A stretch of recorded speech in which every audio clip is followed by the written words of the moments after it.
자들도 박근혜 대통령과의 이 관계, 한마디로 이 탄핵 사태를 풀지 않고서는 어떠한 선거에도 이길 수 없다는 거 아마 이 자들이 더 잘 알 것 같아요. 우리 보통 사람들이 그렇게 생각하는데, 저 같은 사람, 이런 보통 사람이 그렇게 생각하는데, 이 자들 또한 바보 멍충이가 아닌 이상은, 당연히 그리 생각 안 하겠습니까? 이제, 그러는 중에 이제, 두 가지를 한번 생각해 봤겠죠. 박근혜라는, 이 인물을 빼버리고 우리가 갔을 때 어떻게 될 것인지, 그리고 박근혜 대통령하고 함께 갔을 때 어떻게 될 것인지, 그거 당연히 전략적으로 치밀하게 분석 안 했겠습니까? 이 머리 좋은 놈들이. 예? 그 인재 풀 가동하면은 인재들이 얼마나 많습니까? 주변에 깔려 있는 게. 예? 우리가 생각하는 이거 상상 이상입니다. 예, 상상 이상이에요.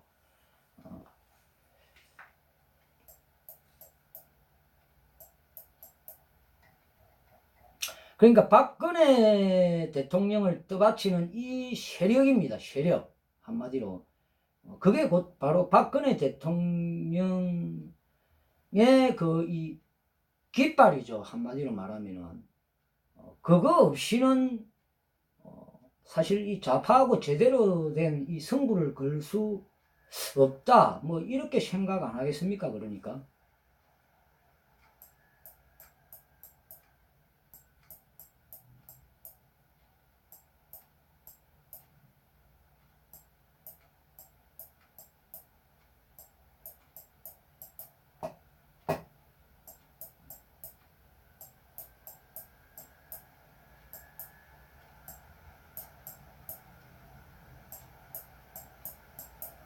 그 기사 전문을 제가 한번 읽어볼게요. 이게 SBS 단독으로 지금 올라왔습니다. SBS 단독으로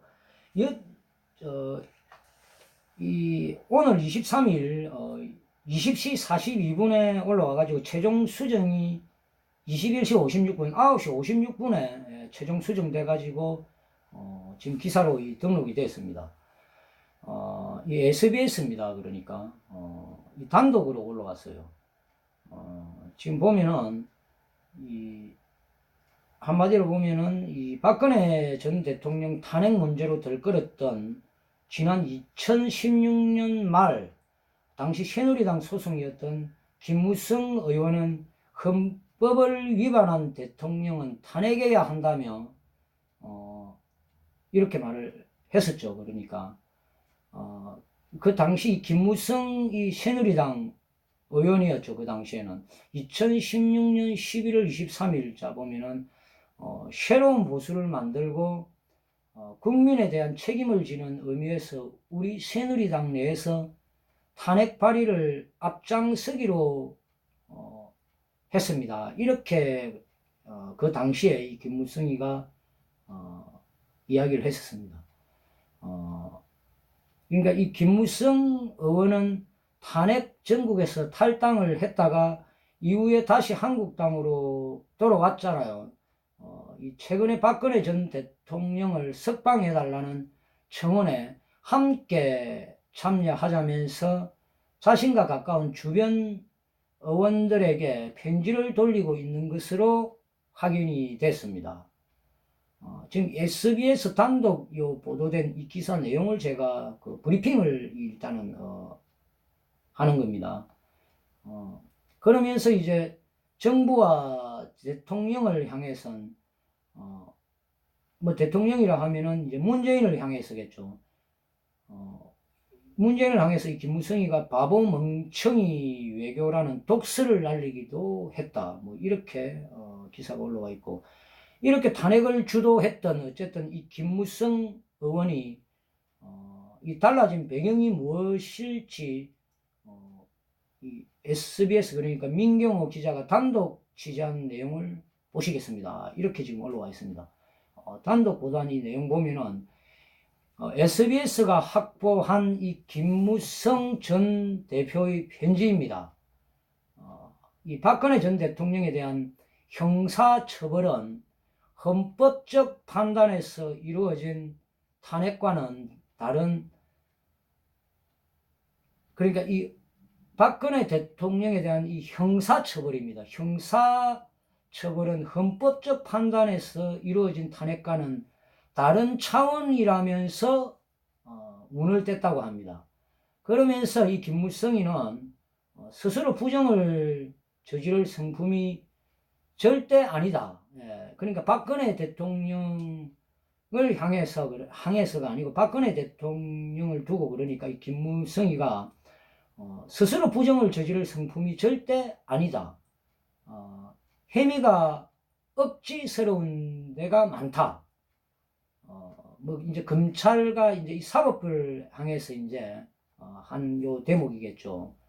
뭐 형량이 너무 지나치고 가혹하다며 박 전 대통령 석방 논리를 편 뒤에 김무성이가 이렇게 석방 논리를 폈습니다. 그리고 홍문종 의원이 추진을 하는 형 집행정지 청원에 동참해 달라고 호소합니다. 그러니까 이 수신자가 열어보라는 전언과 함께 자유한국당 내에 있는 이 복당파 의원 22명 전원, 그러니까 이 편지를 전해 모양입니다. 이 김무성이가 지금 방금 이야기했듯이 홍문종 의원이 추진하는 형집행정지 청원, 홍문종 의원이 형집행정지 청원을 해 모양입니다. 그러니까 여기에 적극적으로 동참을 해달라고 자유한국당 내에 있는 이 복당파 국회의원들한테 이 김무성이가 편지를 썼답니다. 편지를 썼답니다. 이게 바로 이제 그 탄핵의 그 우두머리라는 격 아닙니까? 계속 제가 기사 전문을 읽어보면은 2016년 말 탄핵을 적극적으로 추진을 했지만 지난해 말부터 2018년 말부터, 그러니까 2대2 회동이 있을 때 그때부터입니다. 석방을 주장하기 시작을 하더니 이제는 적극적으로 이 형집행정지 청원 동력까지 나선 것으로 그렇게 이제 파악되고 있습니다. 그리고 이제 이 문재인을 향해서는 이 바보 멍청이라는 이제 그런 표현까지도 쓴다라고 지금 이 기사 전문에 나와 있습니다. 그리고 한일 관계를 악화시키는 것이야말로 세상에서 제일 미련하고 바보 멍청이 짓이라는 것을 문재인을 향해서 문재인 대통령은 깨닫기를 바란다라고 이 김무성이가 이 공격을 했다는 또 그 기사 내용과 함께 그리고 여기 보니까 김 전 대표 측은 탄핵에 대한 생각이 바뀐 것은 아니라며, 참 이 글 하나하나 토시를 우리는 잘 해석을 해야 됩니다. 김무성 전 대표가 아니고 김무성 대표 측은 이제 이 측근들을 이제 칭하겠죠. 탄핵에 대한 생각이 바뀐 것은 아니라며 박 전 대통령을 정치적으로 이용해서는 안 된다는 취지일 뿐이라고 설명을 했다 합니다. 하지만 또 당 안팎에서 한국당이 우경화하는 가운데 보수 결집 현상도 나타나자 탄핵에 찬성했던 복당파마저 보조를 맞추기 시작한 것 아니냐는 분석도 나오고 있습니다. 이렇게 지금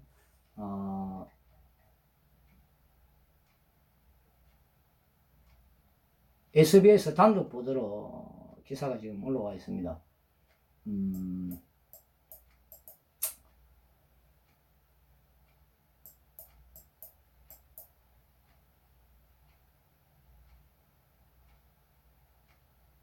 지금 그 홍문종 의원 같은 경우에는 형집행정지 청원을 한 모양입니다. 형집행정지 청원. 거기에 이제 김무성이가 이 복당파면은 탄핵을 찬성한 자들이잖아요. 그 사람들한테 이 김무성이가 이 홍문종 의원이 지금 추진하는 형집행정지 청원에 적극적으로 아마 힘을 실어주다라는 그런 명령 섞인 이 편지를 이 쫄따구들한테 보낸 모양입니다. 편지를.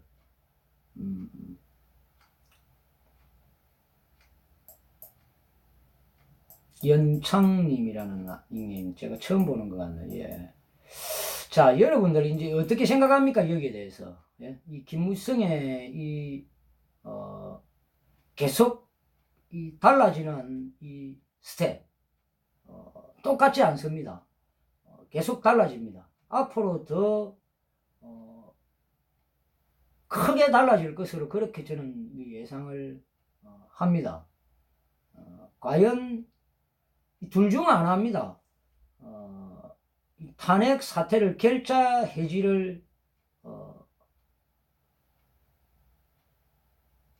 하느냐 아니면은 지금 아주 묘하게 지금 계속 이런 식으로만 이 스텝을 취하느냐. 예.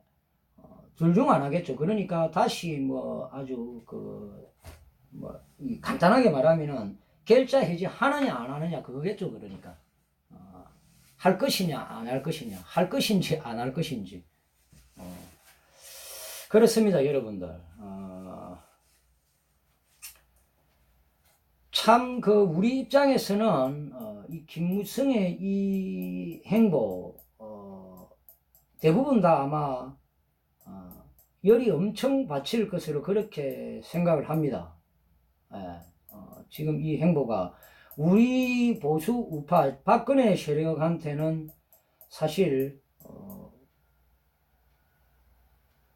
뭐라 해야 될까, 피가 마르죠.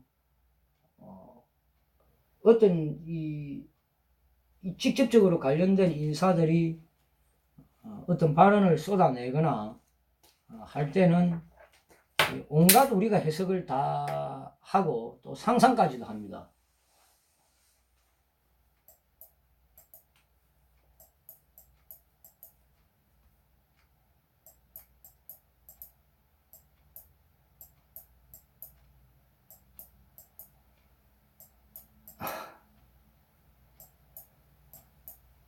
연창님께서 글 올린 게 지금 사기 탄핵한 놈들이 얼마나 치밀하면은 일국의 대통령까지 몰아냅니까? 그런 치밀한 놈들이 태극기 집회 정도 조작질하지 않을까요? 저 같아도 기본적으로 여러 개를 만들게 할 텐데.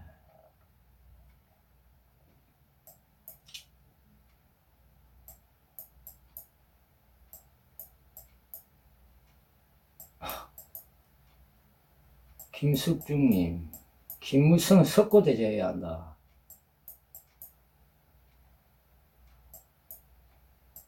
김안나님은 개헌내각. 그러니까 탄핵은 잘못되었다 라고는 안 하죠. 그렇죠. 지금 아직까지는 그런 이야기는 안 하죠. 아니면 이제 배신자 놈의 노란한 검경법관 헌재 등 죄인들이 너무 많으니 본인도 답이 안 나오는 건가, 이렇게 또 글을 올려주셨고, 고성국이 설치는 것을 보면은 결자 해지는 안 할 것입니다.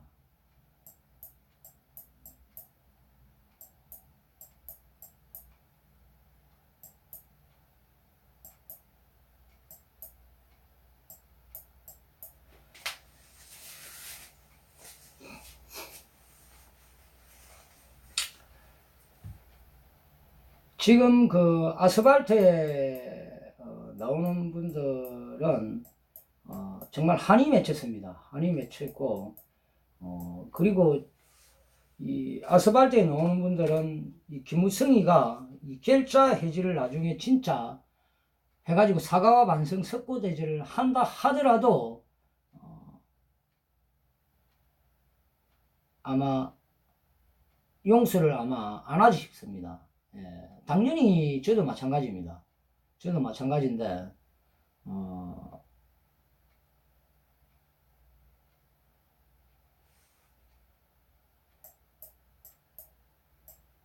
자, 이제 요 타임에서 다시 우리가 잠시 숨고르기를 하면서 한번 냉철히 한번 생각을 해보시기 바랍니다.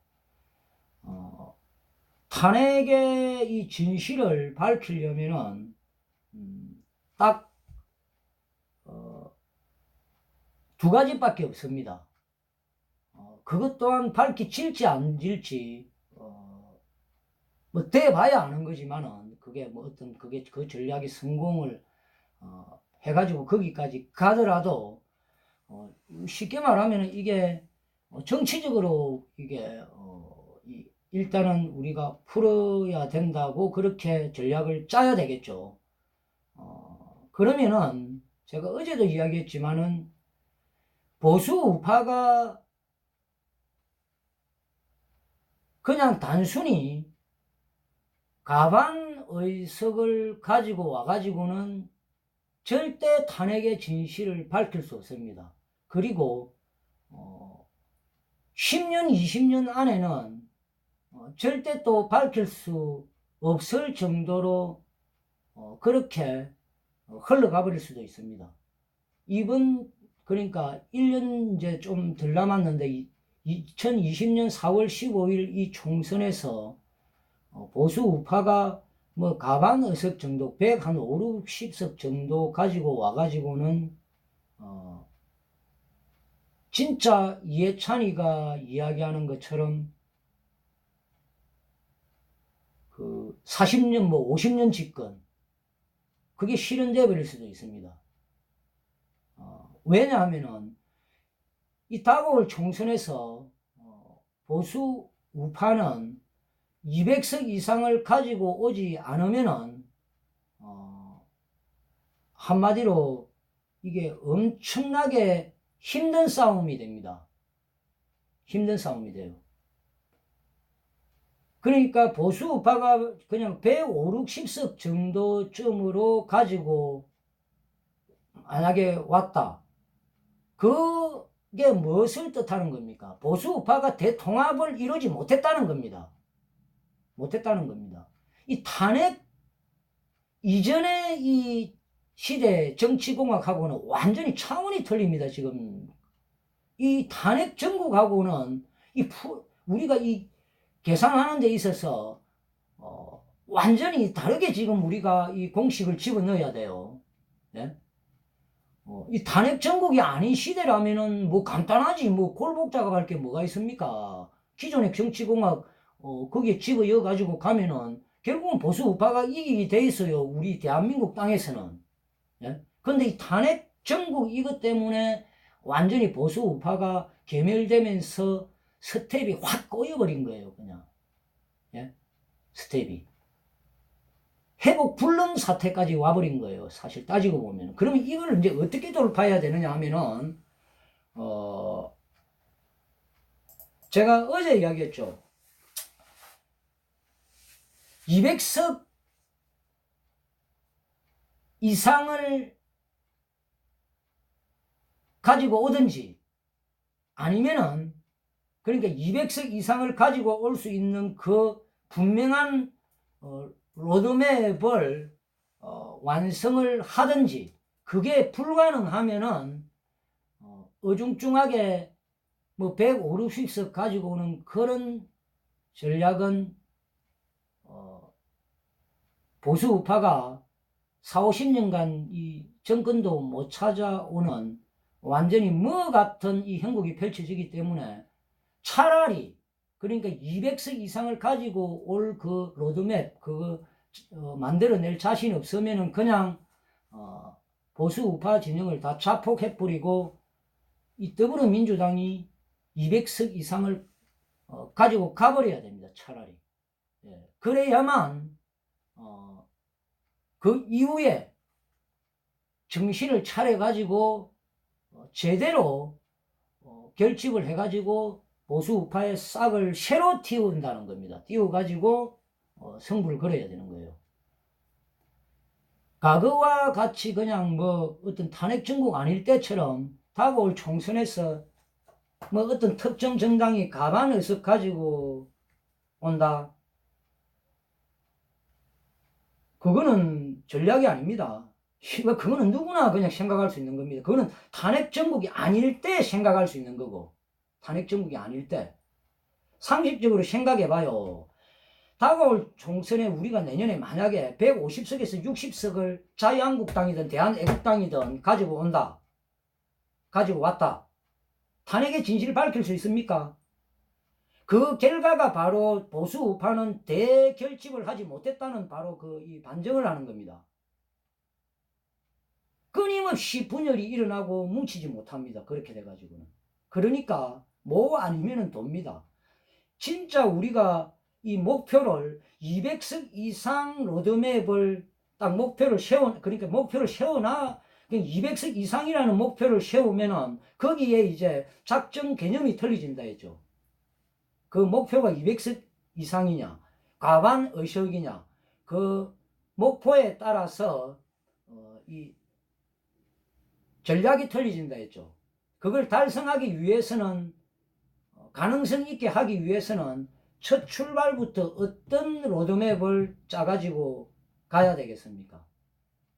150, 60석이면 거기에 맞는 150, 60석에 맞는 로드맵만 짜면 되는 거고 200석 이상이면은 200석의 그거 달성을 가능한 성공 가능한 이 로드맵을 짜면 되는 겁니다. 자, 우리는 지금 이 아스팔트에 나온 우리는 탄핵의 진실을 밝히려고 나왔지. 무슨 뭐 보수 우파가 뭐 100, 뭐 5, 60석, 6, 70석 이거 지금 하자고 놓은 게 아닙니다. 정신 차려야 됩니다. 200석 이상 안 될 것 같으면 아예 자폭해버려야 됩니다. 200석 이상 안 되는 로드맵이 나온다는 것은 다시 말하면은 보수 우파가 정신을 못 차리고 결집을 못했다는 증거이기 때문에 아예 자폭을 하고 다가올 그 총선 6.13 지방선거처럼 차라리 스스로 전멸되는 게 더 추후에 가능성이 있습니다. 추후에. 다시 말하면은 더불어민주당이 200석 이상 다 쓸어가 버리고 그래야 정신머리를 차려가지고 다시 싹을 틔워가지고 대결집을 이루어서 탄핵의 진실도 밝히고 승리로 이제 가는 그 로드맵. 그러면 이제 어떤 분들은 이런 이야기 합니다. 야, 그러면은 그때까지 가가지고 뭐 그때가 우리한테 오겠나? 그리 됐다가는 공산화 돼버리고 사회주의 돼버리고 뭐 연방제 막 이리 가버리고 이리 할 건데 뭐 그거 되겠나? 그러면은 150석 가지고 온다 한들 그러면 그리 안 됩니까? 예? 그리 안 됩니까? 저자들이 마음 먹어가지고 하면은. 근데 이제 사람마다 다 틀리겠지만 저 같은 경우에는 사회주의 뭐 연방제 뭐 어쩌고 저쩌고 글쎄요. 이 국민들이 과연 이 5천만 국민 대한민국은 5천만 인구를 가진 나라입니다. 그 지들의 그 밥그릇이 이 뺏긴다 싶으면은 특히 그 촛불 들었던 사람들 지 밥그릇에 손해가 간다 싶으면은 아마 사회주의 연방제 쪽으로 가는 스탠스를 만약에 이 문재인 좌파 정부가 취해가지고 밀어붙이푼다. 그러면 아마 태극기 말고 이 촛불 한 1,000만 개가 나와가지고 문재인 때리 죽인다고 나올 것 같은데 제가 볼 때는 나오지 말아야 해도 나올 것 같은데.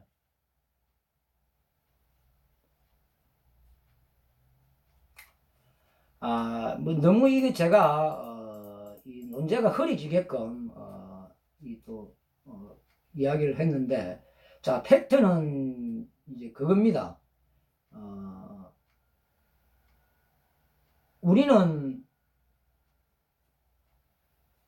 반드시 200석 이상을 가지고 오는 그 로드맵을, 그러니까 그 목표를 놔두고 그걸 달성하기 위한, 성공시키기 위한 작전을 짜야 됩니다. 그 모멘텀을 만들어야 된다는 거예요. 쉽게 말하면 모멘텀을. 그 로드맵을 완성을 해야 돼요. 자, 그러면 이제 어떻게 가야 됩니까? 어떻게? 보수 우파의 대결집, 건국 역사상 70년 역사상 가장 큰 결집이 이루어져야만 200석 이상을 가지고 오겠죠. 근데 지금 탄핵 정국이 아닐 때는 특정 정당이 200석 이상을 가지고 온다는 것은 있을 수가 없는 일입니다. 단 한 번도 그런 적이 없었고. 근데 지금 아이러니하게도 이 탄핵 정국이기 때문에 이 보수 우파가 어떻게 결집을 하느냐에 따라서 200석 이상을 가지고 올 수도 있고, 또 어떻게 하느냐에 따라서 더불어민주당이 200석 이상을 가지고 갈 수가 있습니다. 그러니까 더불어민주당 입장에서는 과반의석만 가지고 가도 자기들은 손해볼 거 없어요. 더불어민주당 입장에서는 200석 이상 가지고 오면은 막 더더욱 좋고, 더불어민주당 입장에서는. 근데 보수 우파, 특히 우리 태극기 세력은 과반 의석은 의미가 없다 했습니다. 제가 무조건 우리는 200석 이상 아니면은 안 됩니다. 200석 이상 아니면은 과반 의석 보수 우파가 가지고 와가지고는 탄핵의 진실 이거 수십 년이 가도 못 밝히고 몇십 년간은 그냥 묻혀버릴 수도 있어요. 물론 언젠가는 역사적으로 이거는 밝혀지겠지만은 짧은 시간 안에는 이길 수가 없다는 겁니다. 그럼 우리가 이기려면은 어떤 걸 선택해야 되겠습니까?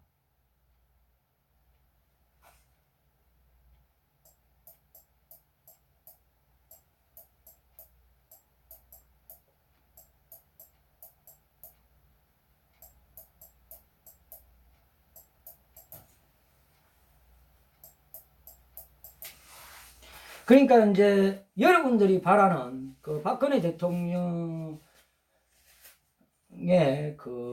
이 거취, 당연히 탄핵 무효화돼야 되고, 이 복권을 원할 거고, 그렇게 하려면은 우리가 어떤 목적 달성을 해내야 되죠? 어떤 목적 달성을? 과반 의석 가져와가지고 목적 달성할 수 있습니까?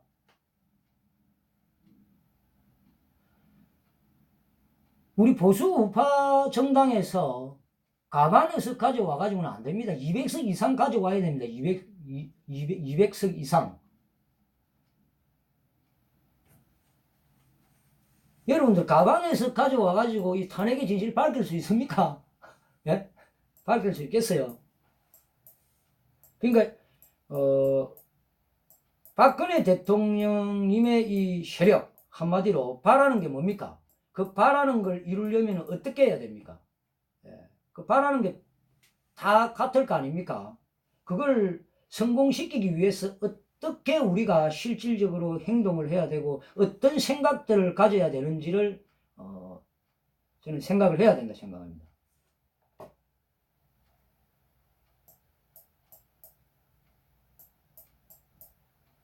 그죠? 이영희님, 박근혜 대통령님의 무죄 석방은 자유 대한민국을 찾는 것이다.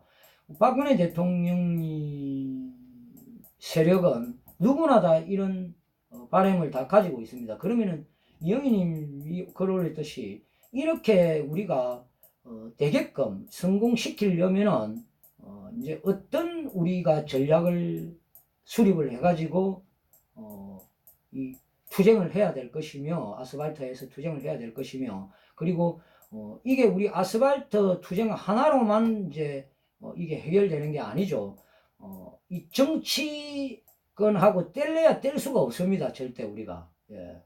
이 전쟁은 정치권과 아스팔트, 예, 뗄래야 뗄 수가 없습니다. 이거는 함께 풀어내지 않으면 안 되는 거예요. 예.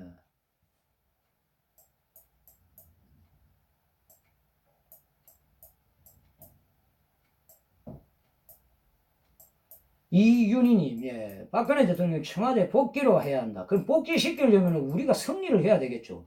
국회의원 200석 이상을 가지고 와야 됩니다. 200석 이상 안 가지고 오면 그거는 불가능합니다.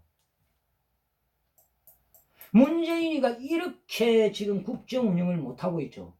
건국 역사상 역대 대통령 누구도 문재인만큼 못한 대통령 없습니다. 그렇게 국정 운영을 거지같이 운영을 했다라는 이 노무현보다 몇 배로 더 못하고 있는 게 바로 이 문재인입니다. 그렇게 이렇게 국정 운영을 못하고 국민의 이 완전 신임을 이제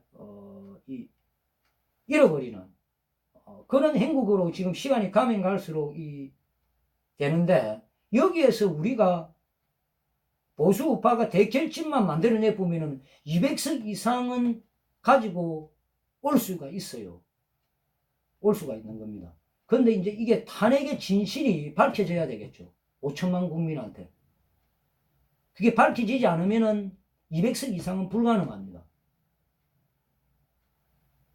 정말 뭐 최고치까지 달성하면 뭐 107, 8석까지는 되겠지만은, 우리는 이 탄핵의 진실을 완전히 완벽하게 진짜 이 종지부를 그냥 찍는 그런 형국으로 만들려면은 국회의원 200석 이상을 가지고 와야 된다는 겁니다.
참 다양한 의견들을 올려주시네.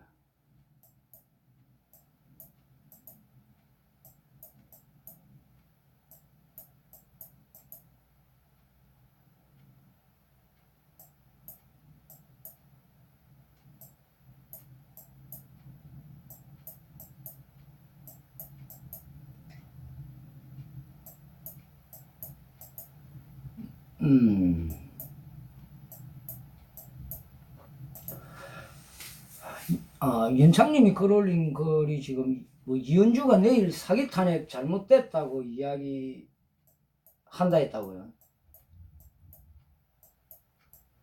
이현주가 사기 탄핵은 잘못됐다, 그렇게 이야기를 한다 했습니까?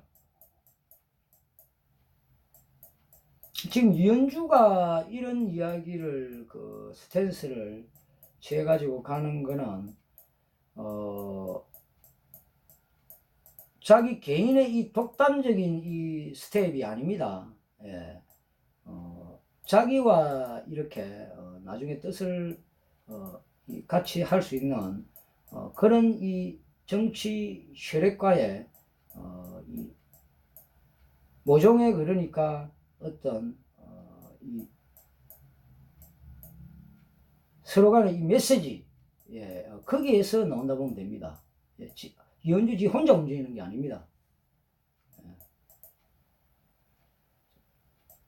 내일 김무성이, 내일이 아니고 이현주가 사기 탄핵 잘못됐다고 어떤 행태로 나오는지 내일 그 분석, 내일 그 딱 진짜 그렇게 나오면은 이 관련된 내용을 제가 딱 보면은 오늘의 이 김무성의 이 행보, 한마디로 오늘 김무성이가 다시 말하면 홍문종 의원이 형 집행정지 청원을 한 거에 대한 거기에 적극적으로 힘을 실어주고 동참을 하라라고 자유한국당 복당파 국회의원들, 이 똘마니들한테 이 김무성이가 편지를 썼다고 했죠. 예. 전부 연관이 있다 보면 됩니다, 나중에. 자, 이제 이게 모양이 좀 이제, 여러분들이 예상 못했던 대로 이게 뭔가 이게 좀, 뒤죽박죽 막 바뀌는 그런 이 느낌이 안 듭니까? 조금 더 이제 자꾸자꾸 가봐야 되기 때문에 제가 이제 그때그때, 그걸 보고, 이제, 뭐 이 논평을 해드리겠습니다.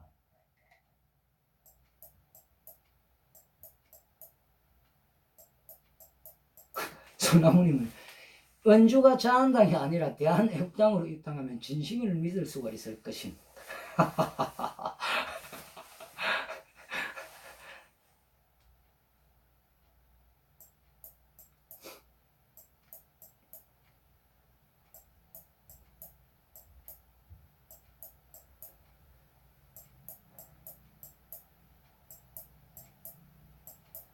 문재인을 내려야 앉히는 것은 그렇게 어렵지 않습니다. 그 문재인 지 스스로 지 발등을 지가 찍고 지 스텝 지가 꼬여가지고 엎어지고 뭐 일어났다가 다시 또 엎어지고 쌍꺼풀 터지고 이 문재인이는 가만히 놔둬도 그냥 끝납니다. 근데 문재인이가 좌파 전체 무리가 아닙니다. 전체 대표하는 게 아니에요.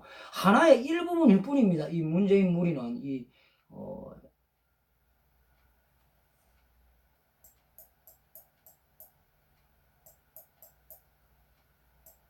그러니까 문재인이는 좀 있으면 맛이 완전히 이제 가요. 힘도 없어집니다. 좀 지나면은. 그렇다 해가지고 보수 우파가 그냥 가만히 있는데 뭐 선거에서 다 쓸어버린다. 그런 일은 절대 없습니다.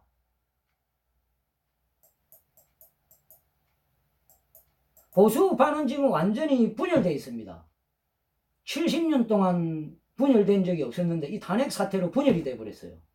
근데 이 좌파 진영은 분열이 안 돼 있죠. 항상 하나죠. 정당이 몇 개 이렇게 있지만은 어떤 중요한 그 딱 시점이 되면 하나로 바로 결속을 해버리죠. 이 좌파 진영은. 우파는 지금 그렇게 될 수 있는 그게 지금 현상이 안 만들어지가 있는 거죠. 예. 그래서 탄핵 사태를 풀지 못하면은 보수 우파는 이 선거에서 전멸을 계속 할 겁니다.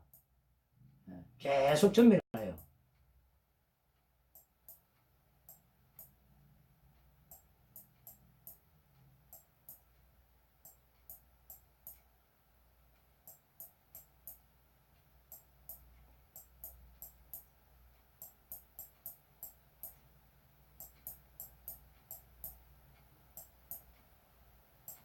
보수는 건국 역사상 처음으로 분열됐습니다. 따지고 보면은. 예? 그 이전에 어떤 뭐 정당이 뭐 두 개로 요리 설정되고 뭐 어떻고 그거는 분열이 아니었어요. 그거는. 예? 분열이라고 할 수 없었죠. 사실상 예, 그 분열이라고 할 수 없었죠. 과거에. 지금 이렇게 크게 분열된 적은 없었습니다. 그럼 이걸 어떻게 이제 하나의 이 힘으로 결집을 시키느냐? 뭐 그거 아니겠습니까?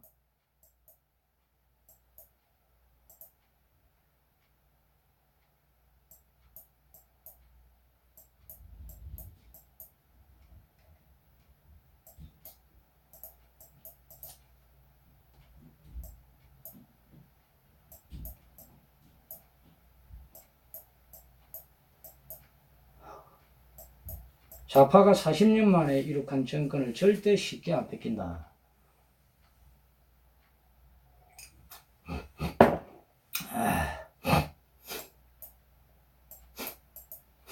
이 경쟁님은 이은주 이 폭탄 두 개입니까? 쌍폭탄이네.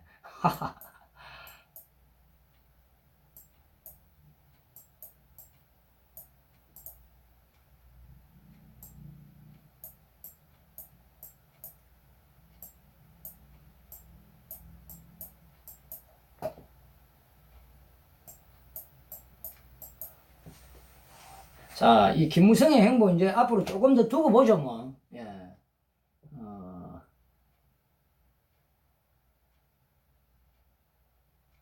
이 스탠스를 어느 수위까지, 그러니까 스텝을 어느 수위까지 김무성이가 계속, 밟을 것인지, 이게 지금 이제 속도가 빨라진다고 했죠, 제가. 이 정치권의 그 움직임, 그 속도가 엄청나게 빨라진다 했습니다. 4.3 보궐선거 끝나고 나서 엄청난 그 이 지각 변동이 두세 달 안에 일어날 거다 했고, 그리고 거기에 우리가 생각하지 못했던, 상상하지 못했던 그런 형국으로 펼쳐질 수도 있다고 했습니다. 있다고 했고, 우리는 이제 거기에 또 맞추어서 또 우리는 투쟁은 투쟁대로 또 해 나가야 되겠죠. 투쟁은 투쟁대로 해야 됩니다.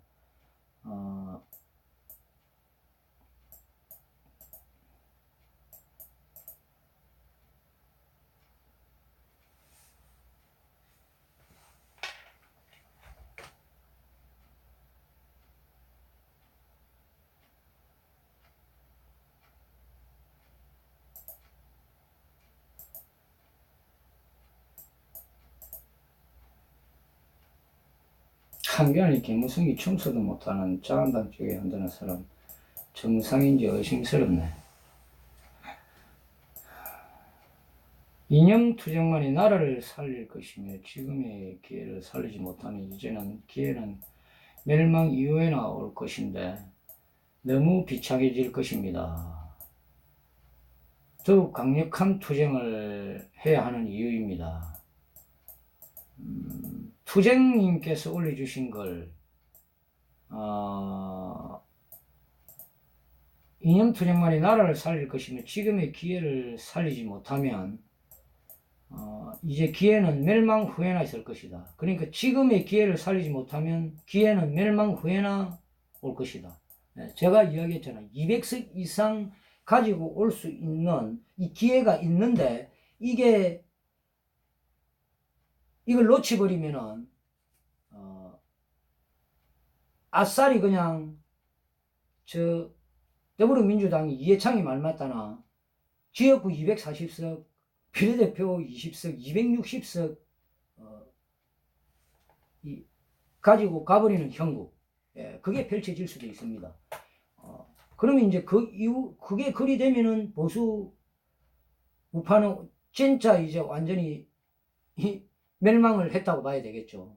그때 이제 정신 차려 가지고 다시 싸고 튀운다는 겁니다. 그러니까 둘 중 하나로 했죠, 제가. 둘 중 하나입니다. 가반에서 우리가 총선에서 뭐 이런 취하는 그런 이 생각들 가지고는 영원히 우리 지금 세대에서는 이 탄핵의 진실을 못 밝힙니다. 우리 세대에서는. 가반 의석 이번 총선에서 가져와 가지고는 영원히 가반 의석입니다. 몇십 년 동안 우리는 정권 못 찾아옵니다.